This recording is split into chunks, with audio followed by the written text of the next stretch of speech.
नमस्कार दोस्तों, मैं गोस्वामी आलोक और धकाधक न्यूज में आपका फिर से स्वागत है दोस्तों। तो आइए हम आ गए हैं पटना शहर और माना जाता है कि ये जो पटना शहर में एक नीरज नाम का व्यक्ति जो कि महान राइटर हैं। चलिए आपको उनसे मिलवाते हैं, चलिए देखते हैं। आइए देखते।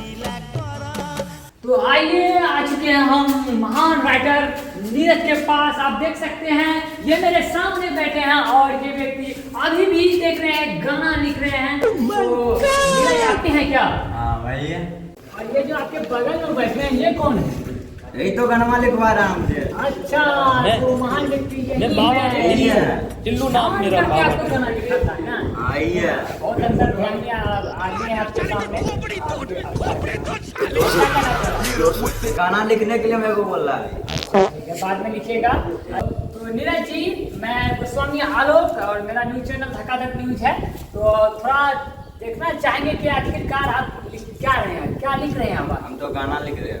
अच्छा, गाना लिख रहे हैं। जरा हमें भी दिखाएंगे कि अभी आपने क्या लाइन लिखा 2 मिनट में। हाँ देख लीजिए। तो देख सकते हैं, अभी पढ़ता हूँ मैं इसका गाना को।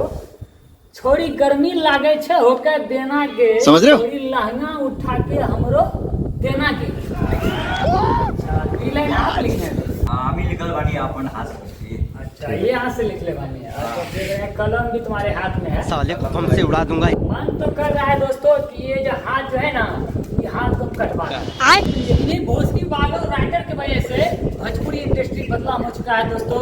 इन्हीं राइटर, ये देखिए पता है इसको कि गंदा गाना दिखा रहा है। गाना में क्या लिखा था आप देखे थे ना? गाना में क्या लिखा था? थोड़ी गर्मी लागे छे होकर देना गे, लहंगा उठा के हमरो देना गे। देखिए लाइन सुनिए, क्या ध्यान दोनों चूसनी तो बाहर माना